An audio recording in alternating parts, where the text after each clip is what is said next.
Today I want to spend the first part of the lecture talking with you about Favela Rising, the movie that you watched on Tuesday. Then, so that sort of jumps back into the first part of the semester, or the first part of the syllabus, where we're thinking about slums and urbanization. I want to think about the example presented in the movie and try to draw out some of the ways in which we can relate that movie to the things we've talked about. So we'll do that in a moment. After that, I want to go back to Crosby, pick up the readings that I asked you to do for today, think further about the question of livestock, and through that, then the issue of grasses, and why grasses are an important part of Crosby's story. And then at the end, I'm going to talk briefly about the movie Grass, which we will watch in lecture on Tuesday. Okay? Grass is a very, very different movie from Favela Rising, but maybe we'll be able to draw some connections and make it all fit together in some interesting way. Okay? All right. So here's the update. Next week there will be a map quiz in sections. This time it will be about Europe. I posted the map and the list of items for that map quiz to BSpace yesterday afternoon. Everyone find that? If you are in a section that meets on Monday, there is no school on Monday. It's a holiday. So those sections will take the map quiz the following Monday, okay? Rather than this coming Monday. As I said, on Tuesday we'll watch the movie Grass. For Thursday of next week, I'd like you to read chapters 7 and 8 from Crosby. For the following Tuesday, so talking the 23rd, Crosby chapter 9, and also the essay by Charles Mann called 1491. And just for your information, 2 weeks from today, the reading will be chapters 11 and 12 from Crosby. Are there any questions? Yeah. On BSpace, under Resources, you will find a list of items. It includes the lecture slides, the PowerPoint slides, and it also includes the maps and the items. And the map is called Map for Map Quiz 2, and the list of items is called Items for Map Quiz 2. Has anybody had any trouble finding those? Okay. Any other questions? Okay. So, Favela Rising. What did you think? Good? Did you like it? Any just overall reactions? Uplifting? Depressing? Something else? All the above? All the above. Okay. Let's start with this question. Who can offer a thought about the issue of territory or territoriality in Favela Rising? This is like a sample short answer question from the midterm. Talk about Favela Rising and territoriality. Anyone? Yeah. Okay, a couple different ways it's territorialized. Okay, within the larger society, thinking about, say, Rio as a whole, you can think of the slum as territorialized as a pocket of rundown, poor, perhaps violent, a neighborhood with a certain territoriality to it, right? It's got, I mean, everyone sort of knows, the boundaries aren't precisely marked necessarily, but everyone knows that the favelas are a part of Rio that is different from, say, Ipanema, which happens to be right next door to a favela. Okay, what else? Okay, within the favelas, there is a very, very important territoriality with respect to the drug trade, or perhaps more generally, the activities of the different gangs that control different parts of the favelas. And those boundaries, again, although they are not marked in such a way that an outsider would clearly recognize them, those boundaries are extremely well understood by the people who live within the favelas, right? And that's true not just of the people in the gangs, it's true of everyone. They know when they are moving across or up against the edges of the territory of a particular gang. What else?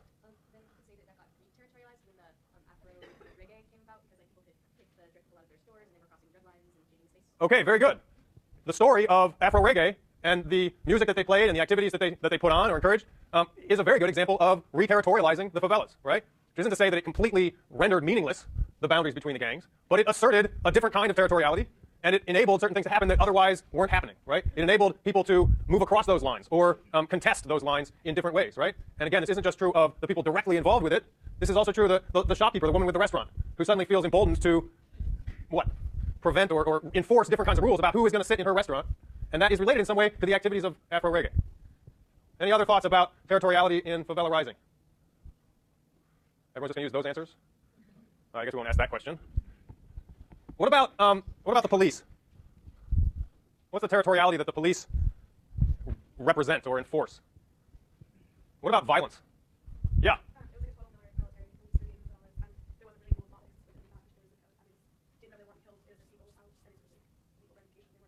Okay, you've got a bunch of difficult, seemingly contradictory things going on, right? On the one hand, the police, in theory, represent the government, right? The established official government. And we can, I mean, there's the government at the level of the city of Rio de Janeiro. There's the government of the state of Rio de Janeiro. There's also the federal government of Brazil. The police may represent one or multiple of those levels of government. But in any event, they are, in theory, again, representatives of the state, the government. And the idea is that they are there as enforcers of law, and they are there to enforce the territorial sovereignty of the state, right? Now, all of that is very nice in theory, and we're accustomed, I think, to seeing that type of thing play out in practice more or less in our own society. But here we're dealing with a space in which, first of all, it's not at all clear that the rule of law applies in the favelas very effectively to begin with, right? It's not at all clear that you can count on any kind of official government enforcement, keeping of the peace within the favelas. There's a great deal of crime, there's a great deal of violence going on. To make things worse, what we learn in the movie is that it's not exactly clear that the police themselves are, in fact, obeying the law. or enforcing the law. They may roll into the favelas in a great big crackdown operation and be perceived from some vantage points as, imposing order, sort of cracking down on that lawlessness, that space where the state is not sufficiently active or effective. But in actual practice, it's not necessarily, from another vantage point, from the vantage point of people who live within the favelas, it's pretty clear that that's not necessarily the case, right? The police themselves may well be very much caught up in the illegal activities going on. They may themselves be corrupt or breaking the law. And you get this battle, which you can think of as a battle between competing territorial claims or regimes. But it's not as simple as sort of the forces of law and order on the one side and the forces of criminality on the other.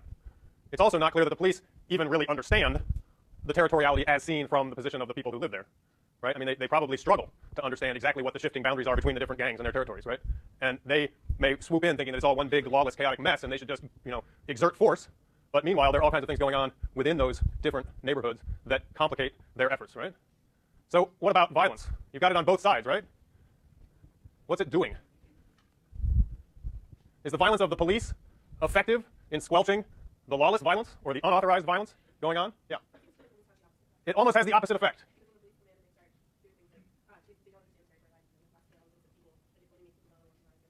Okay. So initially, there's the killing of the police officer. It's multiple officers, right? It's been a couple years since I saw the movie myself, which sparks this retaliatory strike by the police in which a bunch of innocent people are killed. The idea is the show of force is supposed to, bring the gangs to their knees or otherwise cause them to reconsider what they're doing. But in fact, it only incites further animosity on the part of the residents towards the police. If you're a resident in the favela, who do you trust more? The police or the gangs? What was that? The gangs. Why? Yeah. Okay. I mean, if you're a resident, you at least know who the gangs are in a sense, right? I mean, you know what their territories are. You may have a lot of misgivings about what they're doing, but at least their behavior makes a certain kind of sense, right? Or at least compared to the police actions, which can appear to be utterly arbitrary, right? What about economic issues? We've talked about this politically in terms of the assertion of sovereign claims or sovereign powers over territory. Let's stop now and think about it economically. What's the economic situation in the favelas? Yeah. Okay, the economy is dominated by the drug trade. In the most obvious way is that you can make a whole lot more money getting involved in the drug trade than you can pursuing a legal or legitimate livelihood, right? Especially if you're a young male. Does this represent an economic development strategy? Yes, no?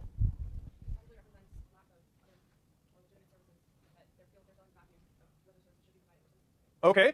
As much as anything else, it looks like it's successful for lack of alternatives, right? It's extremely attractive particularly if you're a young male and you can't find another job, to get involved in the drug trade because the wages are high, certainly, but what else are you supposed to do? The other options are not terribly attractive. Where's this money coming from? Who are the customers for the drug trade? Are they the local people in the favela? No, not predominantly. If there's a great deal of money involved in the drug trade, but the people of the favela themselves are obviously not wealthy, then it stands to reason that the money that's actually paying for these drugs is coming from somewhere else. Any idea where they are? Who are these customers? Well, it could be the United States. People living elsewhere in Rio are probably the predominant market, right? Probably non-favela dwellers. Now, why is the state, why are the police so intent on, well, what do the police want to do with respect to the drug trade anyway? Yeah. Okay. The police, in theory, are intent on cracking down and eliminating the drug trade, but in practice it looks as though at least a significant number of them are in fact more interested in getting a part of the action. Why is that? The police aren't making very much money in their legitimate jobs either. So you've got a picture in which there's a generalized lack of sufficient employment or wages adequate to meet the needs of the people, including the police, which renders them extremely susceptible to various kinds of racketeering, bribery, extortion, that sort of thing. What else? Yeah. Okay, and then there's a gun trade that goes along with the drug trade. You might see it as a subsidiary or another branch of the economy, is the economics of guns and weapons, ammunition. And here again, the police, in theory, they are the ones who have the right to go in and use guns, and the gangs are the people who don't. But in practice, the economics of the situation make it such that the police can in fact become part of those circuits of exchanging guns. They can become a source of the guns that then end up helping to militarize the drug trade and the favelas in general. All right, so this all starts to look extraordinarily depressing, doesn't it? What about music? Yeah?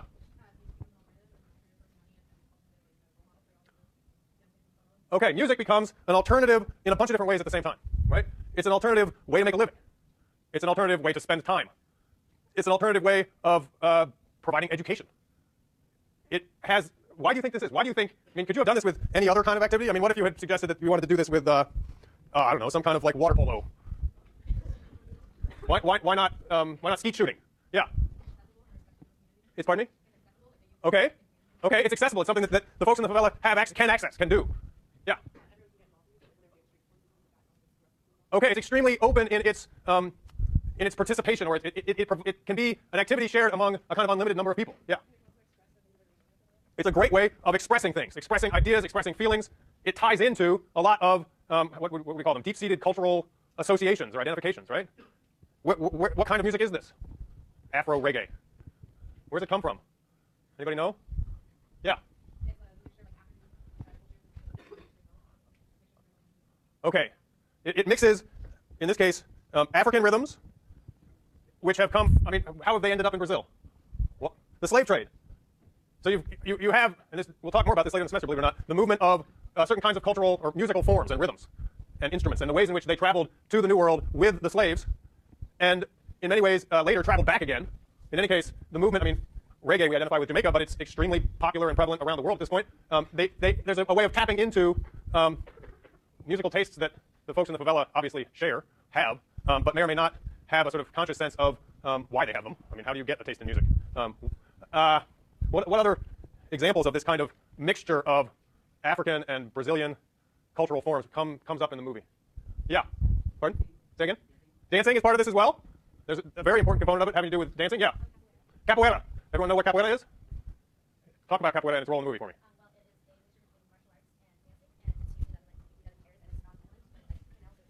Okay, it's a dance martial art form. It's sort of both at once. It can be a way of fighting, but it's also can be just a form of dance. You have... Okay, perfect. Capoeira evolved among slaves in Brazil as a way of essentially developing fighting practices, techniques, expertise, but at the same time being able to disguise it as such. Right? If the slave owner came around and tried to complain about these fighters, they could say, "We're not fighting, we're dancing." Right? There's a long history of the politics of slavery that are expressed in that cultural practice. What about the part in the movie where, you know, he's had the surfing accident and the woman in the white dress, right? Yeah. Okay. Yeah. Okay. Okay. They have a sea goddess there. I like that. It's like fancy that. They have a sea goddess. No, I mean, yes, she and it's not voodoo. Anybody know more about the history of that sea goddess? It's African. What part of Africa? Anybody know? She is an Orisha. And Orishas are goddesses or godlike entities from African religion that traces back to Nigeria. And here again, we see this interesting mixture of old world cultural practices and, you know, so as they have evolved and changed in a new world setting. She's the goddess of the sea, and therefore it's appropriate that she would have some kind of power to intervene in this surfing accident, this situation. What have I forgotten? What have I not gotten to yet in this movie? Any other reactions, things you'd like to bring up? What about the children, the little boy? Any thoughts about his circumstances? Something that we're going to watch a number of movies, and one of the themes that will come out of almost all of them is the sort of situation of children and the things that parents need to do, feel they need to do, the issues that are raised by the need to somehow take care of and particularly educate their children. There's a lot of examples in these movies in which the need to find education, to provide education for their children, is one of the key considerations in the evaluations that these adults make of their circumstances and whether their circumstances are just or not. Right? In many places, you know, there is education, but it's only available if you can pay fees. You're familiar with this, aren't you? And those fees may seem small in dollar terms to us, but even when they are fairly small, they represent potentially an enormous burden on parents, and in part because it forces